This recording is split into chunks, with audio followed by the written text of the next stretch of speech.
Hello, everyone. We have two panel discussions scheduled for the day. The first one will focus on Oman. Oman, a stable and economically prosperous country, is driven by its Vision 2040 to build a productive and diversified economy. Our first panel, titled Insights into the Revival of Oman's FM Industry, will look at how these changes are affecting the FM industry. So the panel will be moderated by David Carey. With an experience of 13 years in the Middle East, David specializes in strategic planning, transformation projects, and deploying technology in the built environment. Over to you, David. Thank you, Namitha. Shukran. Salam alaikum, and good afternoon to everybody who's tuned in. We've got an interesting panel and a mix of characters for this afternoon. First off, I'd like to introduce Alex Maxton, who's in Muscat, who is a specialist in FM and property management with Savills. And then we've got Chetan, who's with Talal, based in Muscat. And also we've got Haitham Alakad, who's with UFM and down in Salalah. So we've geographically covered most of Oman. I'm talking to you from Riyadh today, which reflects some of the reach that we've got within the GCC and the shared topics. We've got about an hour together on this afternoon's topic. The principle being that we're going to talk through as a panel. I'll be lobbing about 6 questions at the 3 respective panelists, and we'll rotate it through, keen to hear their answers. And that should take us about 40 to 45 minutes. And then hopefully if you can submit any questions or queries that you have via the Q&A platform, then we'll be keen to take those answers at the end. So without further ado, let's crack on with the first item for today. And what we're talking about in particular is everything is focused on Oman. And so for today's first question to the first of the panelists will be to Alex. And is Oman's FM industry seeing an upward trajectory after the COVID pandemic? What do you reckon, Alex? Hi, good afternoon. Thanks, David. I think to start off with, on a very sort of basic level, the answer would be yes, in terms of the acceptance of allowing various contracts or peoples into homes, into offices, going back to work. There's been a shift from remote working to people back into offices, retail spaces opening. And with that comes an opening of the FM sort of sector in terms of allowance of work orders being completed, of contractors filling PPMs and the such. And I think obviously with COVID, as with the rest of the world, there's a big exodus of personnel that we're seeing come back a lot. Just from what we do in terms of portfolios we look after, we're finding a lot more availability of staff. But to go on to more of a macro level, I suppose the FM industry itself sort of follows the wider economy in Oman. And whilst we're seeing some projects sort of start to mobilise again, it is still not reaching levels that it was doing in sort of 2014, 2015.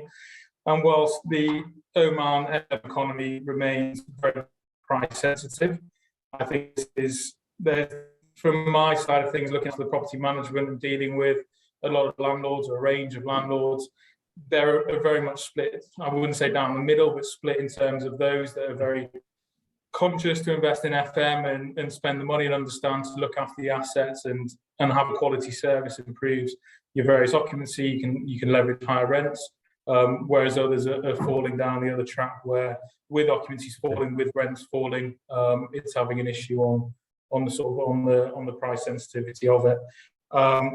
So it has a trajectory, but not necessarily all upwards in that case. Yeah. No, I mean certainly not. I think in terms of property owners and landlords, very much still in a downtrending market. We hope to think we're at the bottom of it in terms of rents bottoming out, but it's still very difficult, and therefore there's lots of price pressure on the service lines, with FM being the most costly for a property owner, coupled with utilities that we'll touch on later.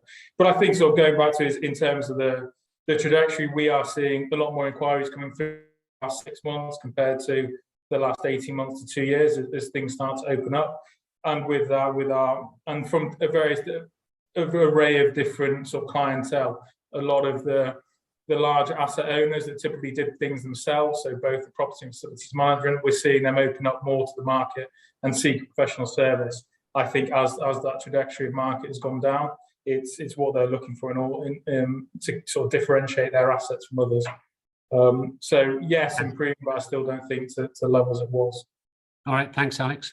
Chetan, let's go to you next. And it's the same question. So as you see, from somebody who's based in Oman, how do you see the trajectory of the FM industry in particular? Post-pandemic. Thank you. Thank you, David, for this fantastic question. And Alex really put an insight to it. So I would like to top up. Yes, see, FM industry has one of the emerged growing sector. But due to this unfortunate COVID, the world was exposed to the pandemic, and it really affected a lot. With this lockdowns and all that, FM industries has really affected badly when it comes to the shopping mall, when it comes to the day-to-day maintenances. But as the question is about the post-COVID, yes, after post-COVID, people are more aware. When I say people, let's say FM industries, whether it is service providers, landlords, both are now more aware that FM is one of the critical element. And when I say that, the FM part, after the COVID, we as an in the FM industry, we have to, whether you are on the client side or on the service provider side, everyone is, there's a crash crunch because of this pandemic. So this Sultanate Oman has beautifully overcome this pandemic, and we have seen recently a large announcement of the projects, which directly is giving a chance to elevate the FM services. Now, let's say I'm from the developer side. So due to this COVID, I had a constraint on the budget. So I wanted to lower my cost, but at the same time, I don't want to impact my operations. So you have to gel with the FM service providers, how amicably we can solve it. So on the client side, I can really see a boom in the industry. In past 1 year, we have seen, and I'm sure in the coming years, we are going to see a lot of improvement, a lot of scope in the FM industry. Okay, that's lovely. Thanks, Chetan. Haitham, over to you. So same question again, as we rotate it through. In particular, from where you are, because you're down in Salalah, a completely different region. It's 1,000 kilometers south of Muscat. How do you see things there? Is the uptick or downtick different from Muscat and the rest of the country? Thanks for your question. Actually, there is no big difference between the work in Muscat and the work in Salalah. The facility management concept is considered the same. Also, there are different technologies, different usage for it at the moment to support the property management and facility management and energy management at Salalah, and in the same in Muscat. We already using different softwares and having a property management software application for the operation of the hospitality and commercial and residential rental properties. Also the usage for the CAFM softwares, which is a term of technology used to manage various assets, tools, and processes. Sometimes it's also used as a big umbrella for the maintenance and hard services and soft services. But sometimes some projects, they need to use just a specialized maintenance programs like CMMS, computerized maintenance system, just to facilitate the process of maintenance of operation and to help to optimize the utilizing and availability of physical equipment like vehicles, machinery, and communications. Also, the usage of metering and billing system, which require to transfer the metering data and to make it easier for the tenants to receive the tenants and billing without physical communication. Also, there is several systems which is used to reduce the energy and the consumption of energy in the buildings, like lighting control systems and the new usage for the artificial intelligence to operate and analyze the external factors which impact the building and gives the opportunity to act according to this analyzing and make the highest tenant comfort and energy efficiency at all the times.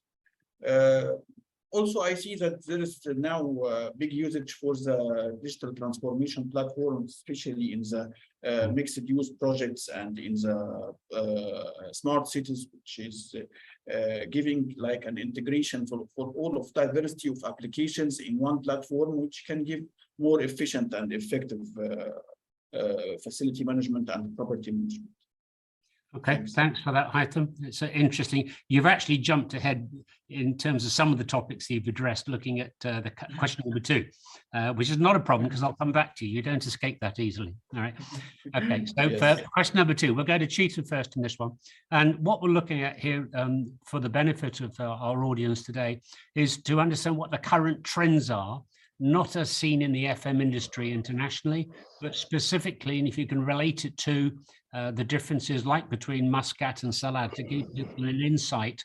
So for example, we've seen over the last 10 years, the most rapid industrialization and development in Duqm at 500 kilometers south of Muscat. And so what we've got therefore is the policy of the Sultan from 15 years ago to have more regionalization, more development of regional airports and regional industries and agriculture. What do you see in terms of the current trends as they're now affecting the FM industry? You've got a vision in place for a national services. You've got the development and more sophistication and more modern airports.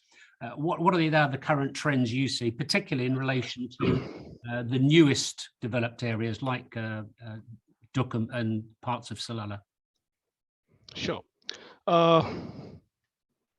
Thank you. Thank you for this question. Again, as I refer to the question number 1, when it was COVID-19.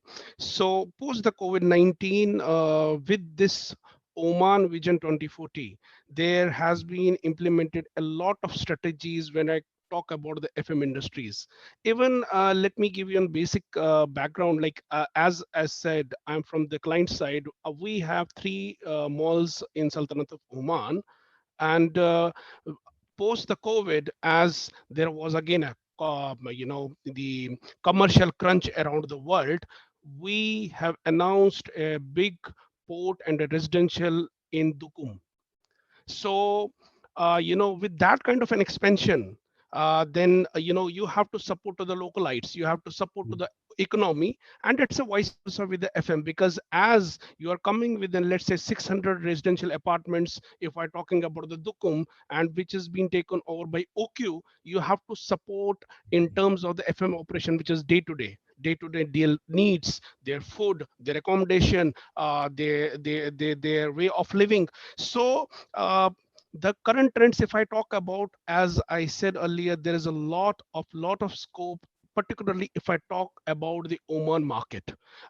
Right now, there are a few of major projects which is on a verge of opening. Last year, in the COVID time, we announced a big mall in Salalah.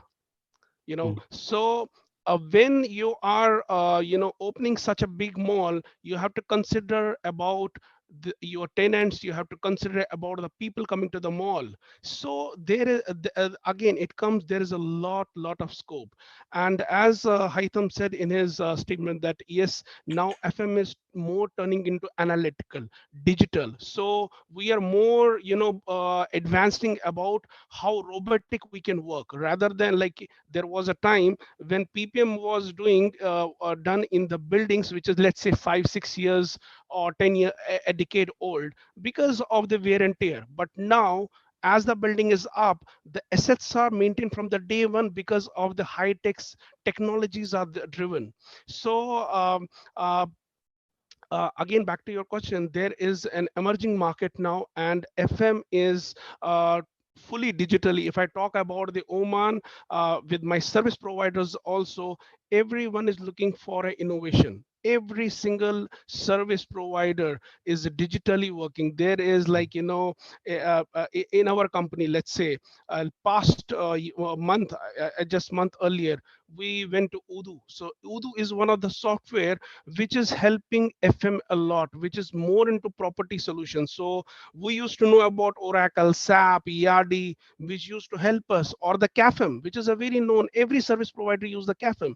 But Udo is a one software which helps your PPM activities, which help your sales, which helps your procurement, tendering, everything. So in a 360-degree nutshell, to summarize it, one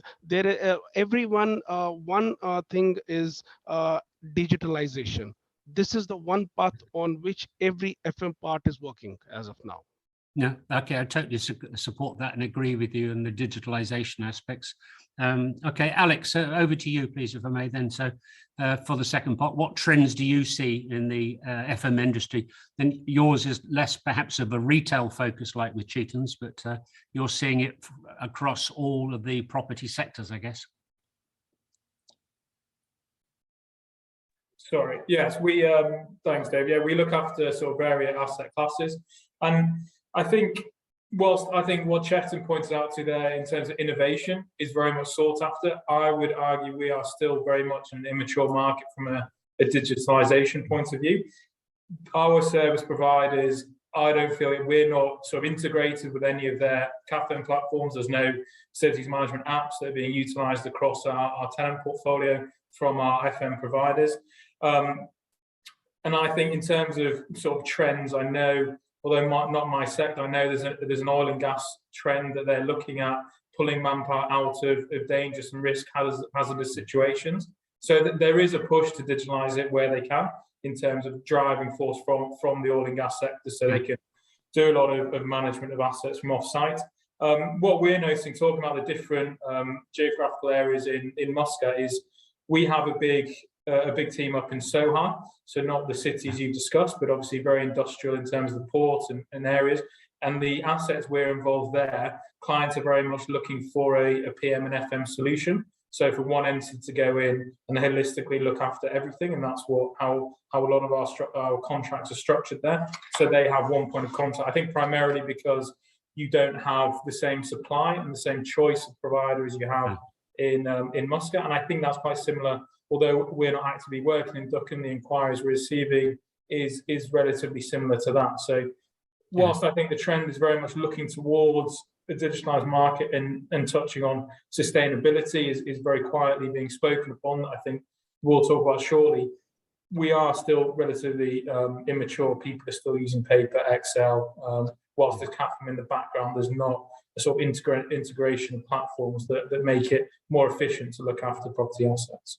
So the technology is not necessarily a determiner of the selection of the FM as much as cost. Do you think that's a relic of the hard years we've had going through COVID, and that perhaps as it is still dependent on oil and gas for a significant proportion of the economy, that now the funding of these projects that Chetan was talking about, as you described also, that difference between the tourism impact in Musandam in the north, and then Soha for its industrial base, Muscat for a whole mix of different sectors. Duckham being the bright new baby, as it were, has arrived now, coming up to about 10 years old, and Salalah having this huge international port for containers and other regional differences. So in a country which is often not fully understood by many, when you say things are not progressing as fast, what do you think is the most demonstrable difference that you've seen in the last couple of years in terms of trends within Oman? I think, again, talking my experience looking after assets on behalf of owners, it started earlier than COVID in terms of the downward trend by a lot of expatriates leaving the country, which means the demand for rental accommodation, the demand for office space has been declining, which in turn means that the occupancies are under pressure. There's been huge development, talking Muscat specifically, a lot of which hasn't been master planned in various areas, which means you've got a huge surplus of residential accommodation, so residential apartment accommodation, and not the same demand that you had when these were originally forecasted back in 2012, 2013. So that's then putting huge pressure on occupancies, rents are tumbling, and therefore it's cost conscious.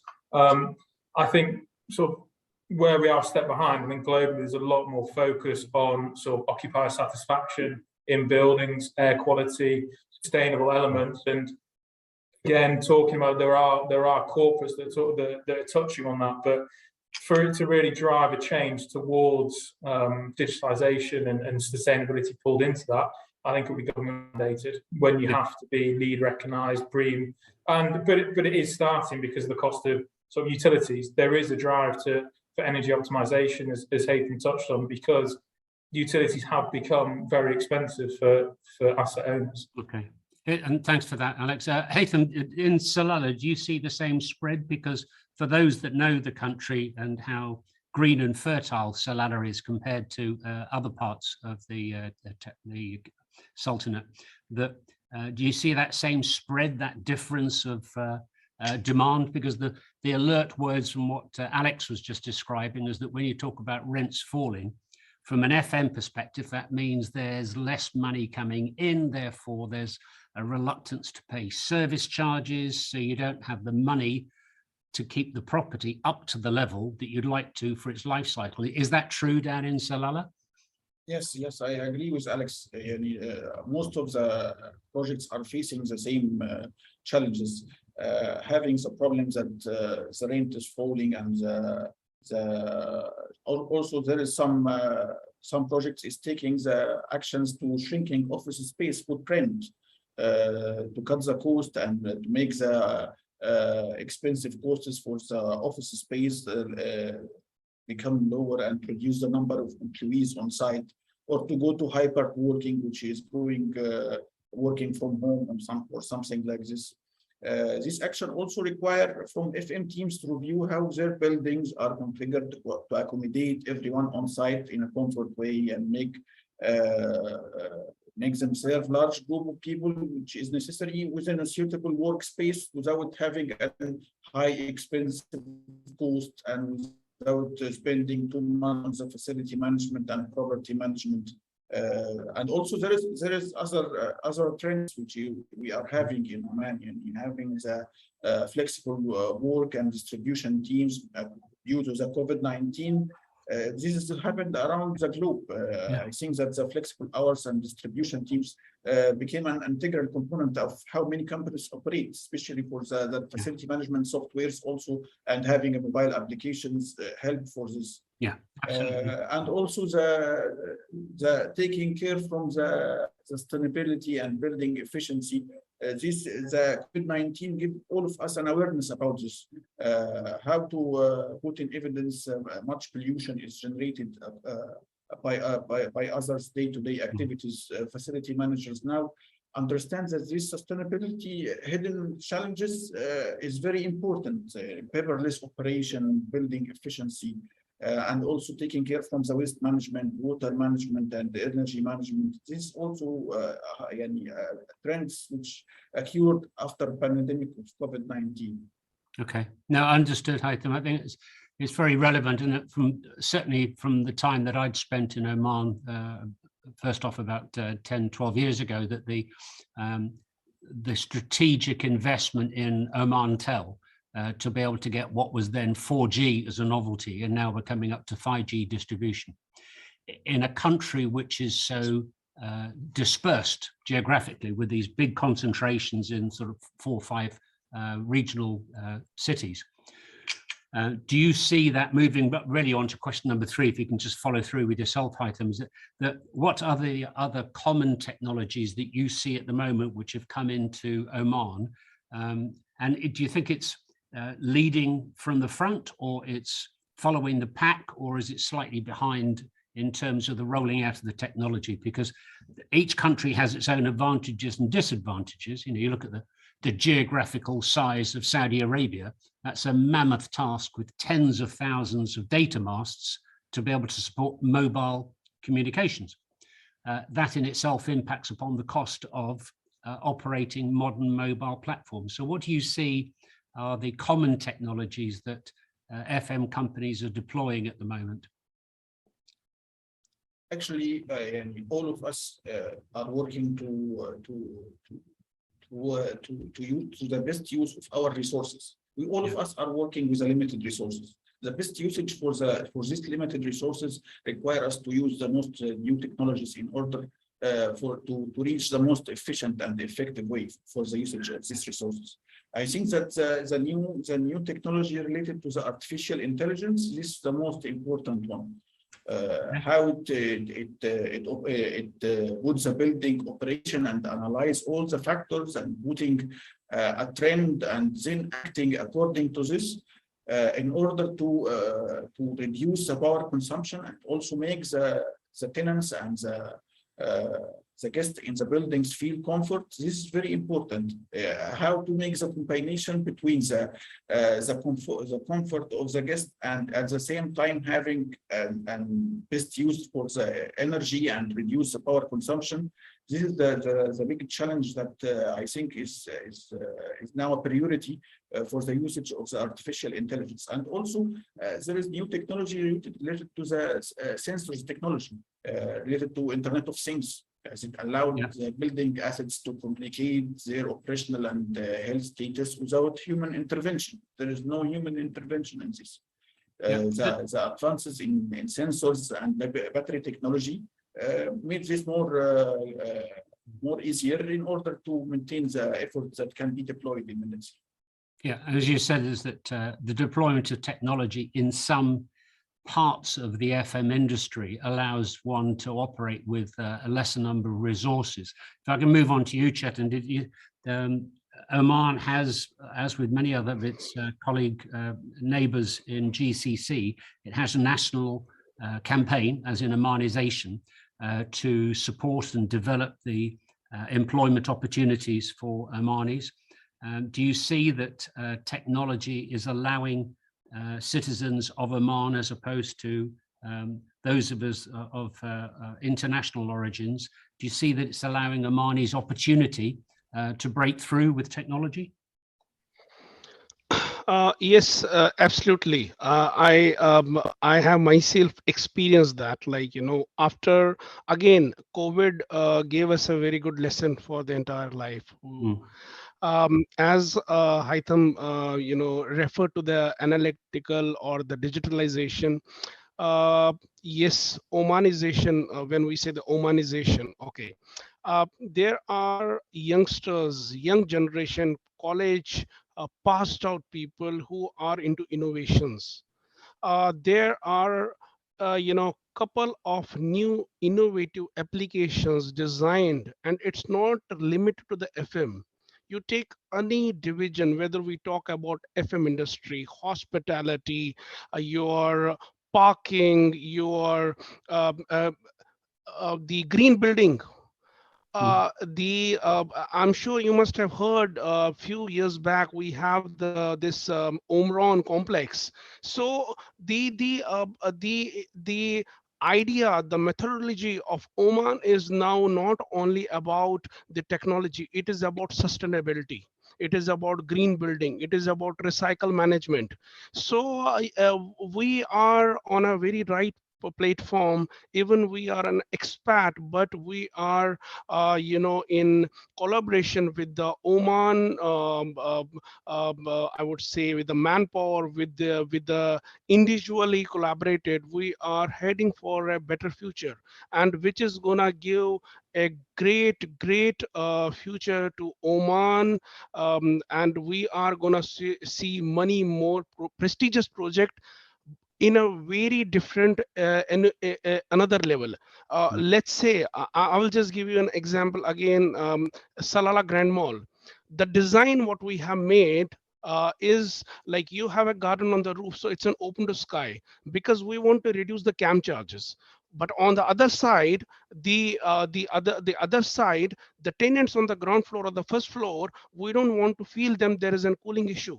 So you know, that was the plan. So if I talk about the Muscat Grand Mall, like I'm heading the operations for Muscat Grand Mall. So this is a 10-year-old property. Now the mission of ours is how we can compete with the competitors, not only in terms of the leasing or in terms of the building facade, transformation from an normal building to the green side. So the future is not only to profit, it is the generating income, but with the performance center. Okay, understood. All right, thanks for that, Chetan. Alex, over to you then, please. And as you say, we're looking at it in terms of technology. What's your firm favorite or things that have caught your eye that are coming into the Omani market now that weren't there just a few years ago? I think there's I think obviously COVID's pushed things like touchless tech. There are things like light sensors and very basic technology been around for many years in other markets, has become commonplace here. I think obviously a big one that the newer assets, and Chetan touched on it with more Grand Mall being older, is building management systems that are now standard in pretty much all assets. What I would touch on in the use of them here in Oman is typically just for a monitoring purpose rather than actually a controlling purpose. And I think that is the change that we're going. There's a lot of talk about technology, but it's actually how it's being integrated and what it's actually delivering, rather than just having tech for tech's sake. It's looking at IoT sensors, and my remit doesn't involve me with a lot of the smart cities and YITI, sustainable city, where I think there are a lot of interesting conversations on new age tech coming in. But Chetan raises a great point in terms of older assets. How are they being retrofitted to bring in tech that makes them more efficient to run, but also has occupier engagement, talks to the tenants, have different building apps for customers, for retail assets. We're looking at a couple of new things that are coming through on that regard from other teams in other jurisdictions. But it is outside of FM, there are drones that are being used for last mile delivery in areas of Muscat. So I think there are some pretty interesting things, but I would suggest that they're probably more on the development side at the moment for assets that are currently being built. And some of them with government intervention, as I said about 10, 11 years ago, when Omantel plus other companies were pulling through fiber optic to all the major new developments. And there were pockets of older, principally residential and some light industrial areas that just couldn't get access to the fast internet speeds that they wanted at the time. But as you look at it now, and there's one case study I just was reading a couple of months ago in Florida, the example of a hotel group that, whilst numbers were down because tourist levels were down and the number of beds in use per night was reduced, they took the opportunity to close a 30-year-old hotel and completely stripped out all of the old copper wiring, which is worth a fortune in terms of scrap. And they left in the Ethernet cabling to all the room telephones, and that the hotel is now powered by Ethernet. So it's PoE, as they're talking about it. And on that basis, everything goes around in 24 volts. Most of the usage in nearly all of the rooms is actually low voltage for step up for the televisions and for the mobile phone chargers and even the lighting. So when it comes down to having a visionary look and taking an opportunity, do you see that there are some of these, principally the older hotels, that will take this opportunity? Have you seen that in the property market commercially? Refurbishment? Yeah, I think obviously the 2040 vision is hugely focused around tourism in terms of one of the key pillars. And I think we've had a lot of five-star hotels that have been built over the last 5 years. I mean, I've been in and out of Oman over 35 years, and from what's come up in the last 5 years to now, to back then is very, very different. But there have been talks on redevelopments of pretty much all of the older assets, from the Intercontinental has just undergone a refurb, the Grand Hyatt is undergoing a refurb, and whether they're not involved in a particular product, whether they're focusing more on that technology side, but certainly there must be an uplift in various, not just service offering, but sustainable qualities, utility optimization, and various things like that that pull into the FM. And I think that the one area tying into new assets and looking at it is there's been a very poor, in my opinion, interaction with FM service providers when developments are being established, and through our construction lifestyle. I think that is changing slightly, where you look at it through ITCs and a lot of assets that are built, where when they're finished, the actual FM operations come in, and there's lots of scope gaps, there's lots of issues for access, problems with servicing various atriums that they've built, and fittings and facade cleanings. There's no cradle, so a lot of that is changing now, and I think there's a lot more being done on sort of an FM consultancy level, both for newer assets and older renovation assets. No, thanks for that. Okay, well, that neatly sort of segues us onto our fourth question for this afternoon, which I'll throw to yourself, Chitin. And it's following on from what Alex was just describing about the use of applications and other software. So rather than just the fiber optic and the IoT facility and low voltage distributions in a building, what about the actual means by which FM companies are adopting the rate at which, as you touched on, digitalization earlier, what is the rate of adoption amongst property managers as well as facility managers? If I talk about the Oman market itself, though we have a couple of high-end FM service providers as well as the medium, because again, after COVID, there were few of the companies which they had to shut down their business or minimize their businesses. However, a majority of the people as of now, even this generation, they are using a CAFM, which is just just capturing the FM data, just capturing the PPM, but what more? So what we are seeing is that we are proceeding ahead when we say digitalization, capturing every single component. So when I say every single component, that means, okay, hard services are one of the point, but what next? Next is, for example, there has to be an, let's say you said the fiber optical. So there is a Meraki solution, let's say from the Cisco. So you don't need to lay the cables. It's just a button and you get an access anywhere at any point. And as well as there are emerging of new softwares in the market, which is more customized, flexible, and as per your requirement. Let's say I have a device, for example, FCU machine, or for example, escalator. Okay, yeah. I'm capturing the data every month, but if I want to study the health status report, I need to go back to the report. Rather than, why not to have a QR code on the machine? You just scan it and you will get a complete data within seconds. Yeah, absolutely. Yeah. And that's a very good example of an application there. Exactly. QR code. So so as an developer from Tilal, I think we are the first of the in this field. We have already adapted this policy. So now if my technician is going to the service, he has an iPad, he's just scanning the code, and even if my CEO wants to go, I want to go, I don't need to go to run over the papers what is happening.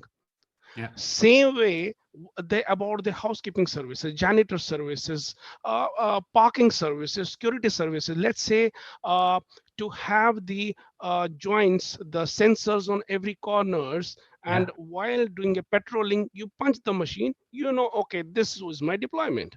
So, and I am very excited to share, honestly, a few of the proposals young Omanis are working on this platform. We don't need to run to Dubai or Germany or Turkey. We have all solutions in-house. It is just a kickoff to give them. So now this morning, I was speaking with one of my suppliers, let's say, for the parking. So the solution is, while sitting at the home, you can book your parking in Muscat, in any of the malls if you have that solution. So you can block your parking space, let's say, for 45 minutes. Yeah, that's fine. So this is what I said. Oman is online. Exactly. So you have a real-time analysis, because let's say as in Muscat Grand Mall, we are a mixed use office. Like we are residentials, we have offices, we have mall. Okay. So my 80% of parking is already booked. full time because I have OQ, I have Huawei, I have Ooredoo, I have to cater to my customers. So these kind of solutions are coming. Let me talk about Mall of Oman, for example. It just opened a few months back to doors to the public.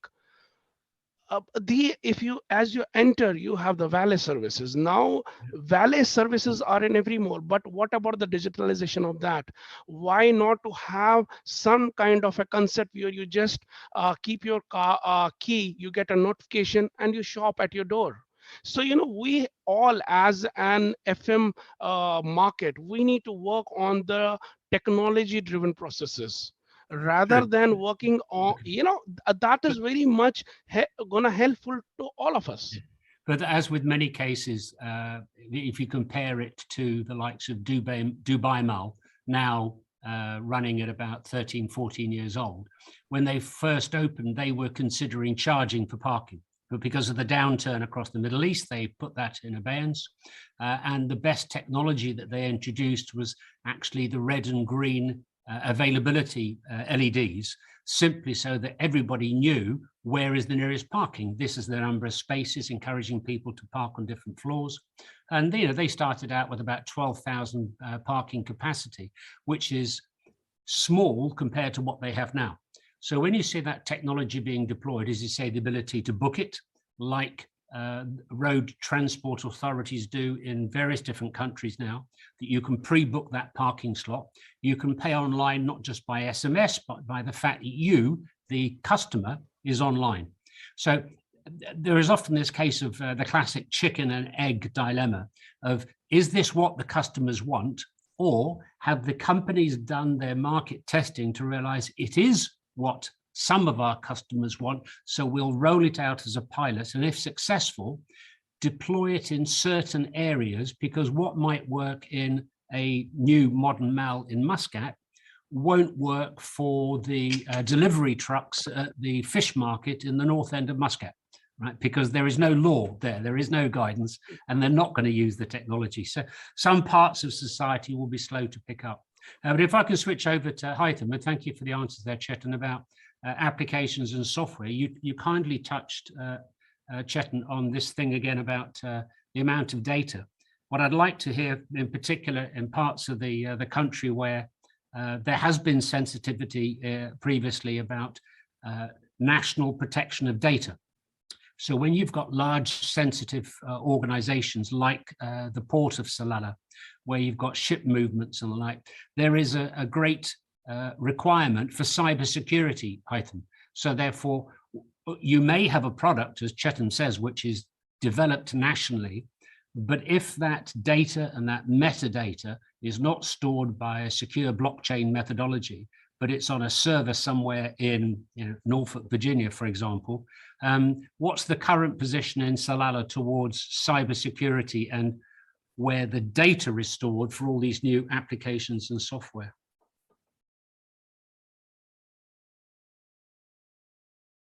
Haitham.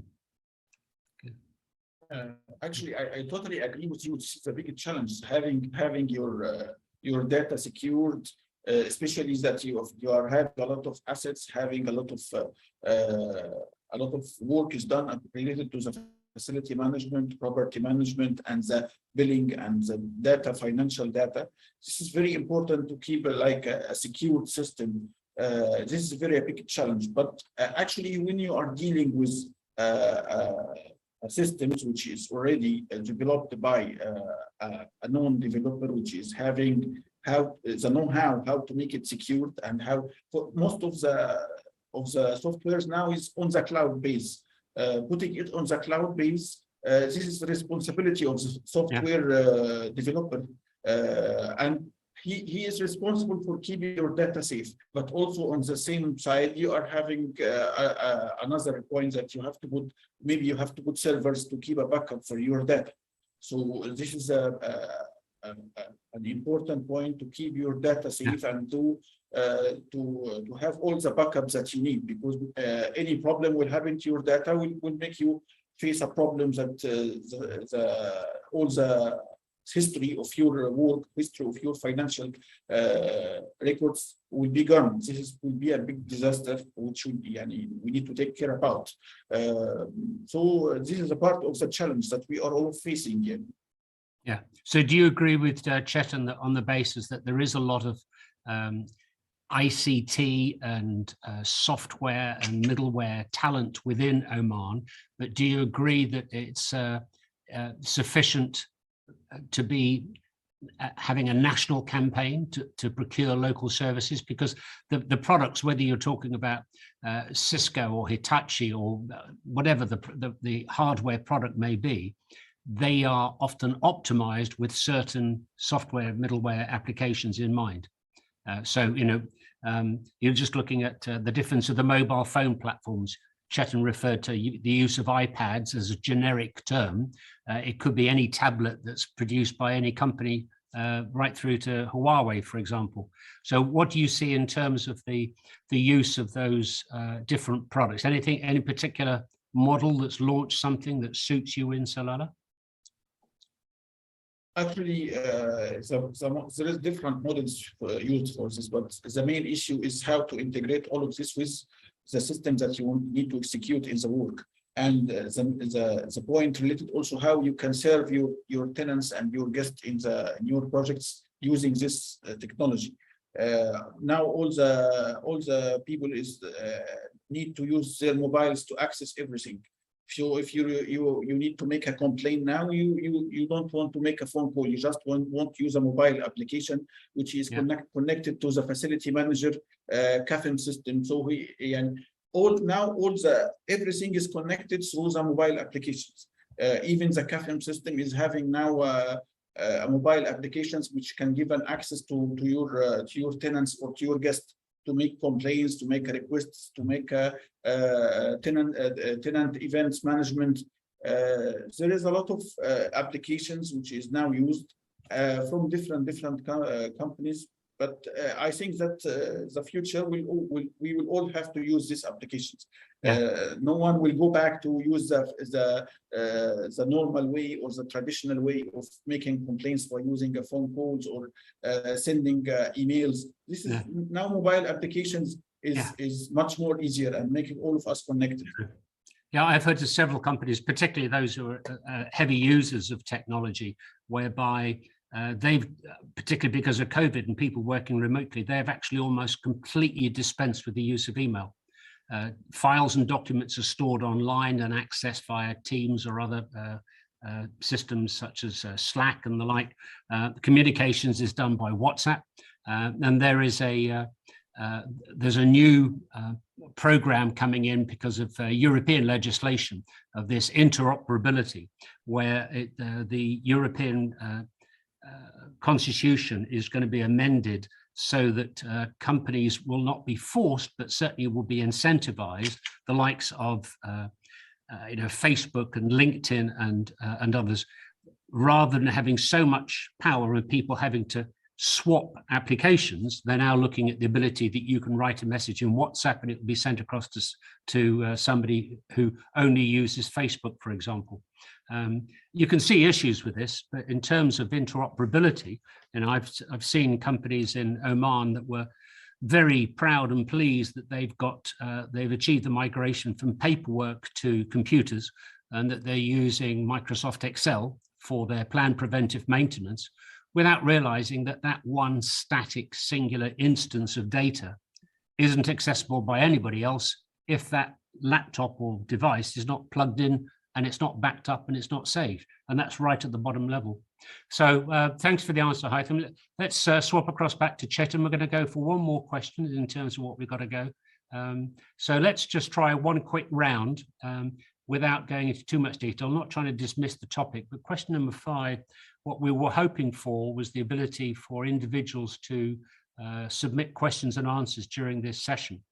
We haven't had any in so far, so I encourage if there are any listeners there who would like to send a message in for the panelists to address as the last question.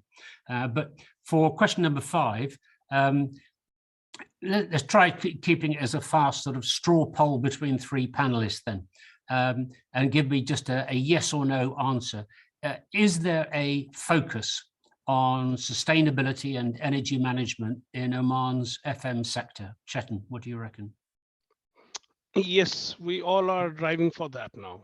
Okay. Yes, definitely. This Alex? is one of the portfolio. Sorry, I was just going for yes or no's. Okay. All right, Alex, what do you reckon? Is there a focus on sustainability and energy management? Yes and no, but I think there is a focus. Yes. Yeah. Okay. And Haitham, what do you see?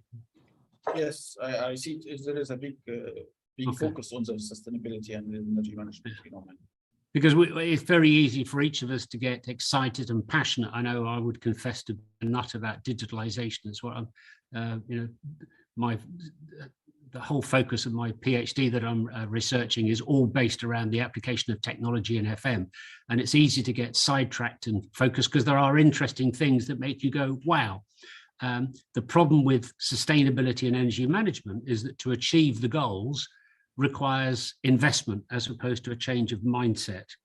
And one of the challenges I think of certainly we're seeing internationally, because I sit on the board of IWFM and ISO committees, and the conversation that comes up with international mixes of individuals is often to the fact that, yeah, we may seem to be out of COVID. None of us are wearing masks today. Still see the few of them around in Riyadh, but the principle is that COVID may seem to be over in the minds of the masses, but we've yet to pay for the last 3 years. And therefore, in terms of tight budgets, perhaps there will be a swing to reduce commitment. So that for our last question, just to run through, if we may, is outsourcing for FM becoming more common post-COVID? And more importantly, is it driven by the landlords who really understand the need for quality FM? Because you can outsource it to make it cheaper in your mind, but are you actually looking at the long life cycle? So Alex, can I throw it to you as the first of the last round of questions? Is outsourcing becoming more common, and do landlords really understand the need for quality FM?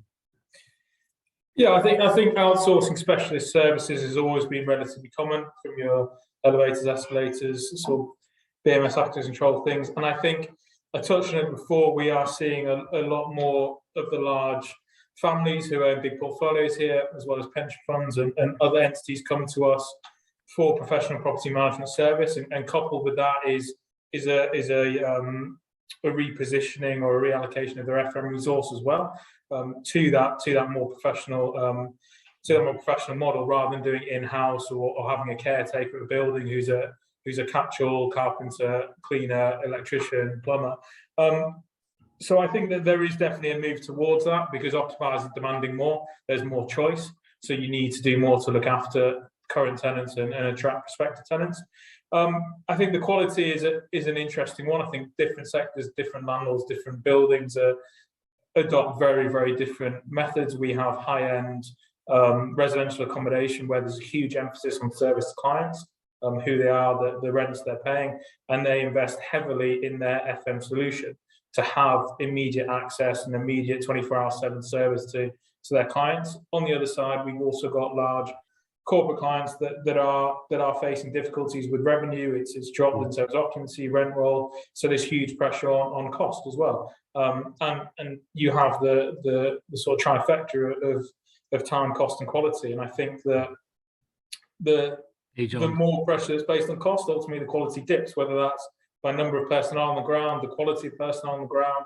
And I think supervision is a big one. A lot of people think that cleaning, for example, you can put cleaners on the ground, it'd be great without supervision, where there's a lack of understanding of actually to look after assets properly and invest in things like technology. And we still use buckets and mops and things like that, rather than actually using more tech to look after our assets. It's particularly with the what we've seen, as Chetan was saying earlier on, about some FM companies finding it difficult to survive during the pandemic, that as you shed your nomadic workforce and they go back to their home countries, you're then having to retrain, and with it comes certain skill sets.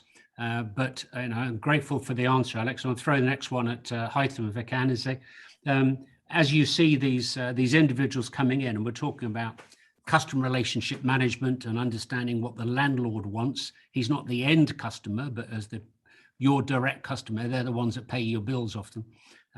do you see that there is a campaign? I'll give you an example that 20 years ago, somebody who'd been on a property for a long time was called a janitor. Then they became the need to conduct basic routine maintenance, so then became a handyman. And now what we have is a multitasking technician.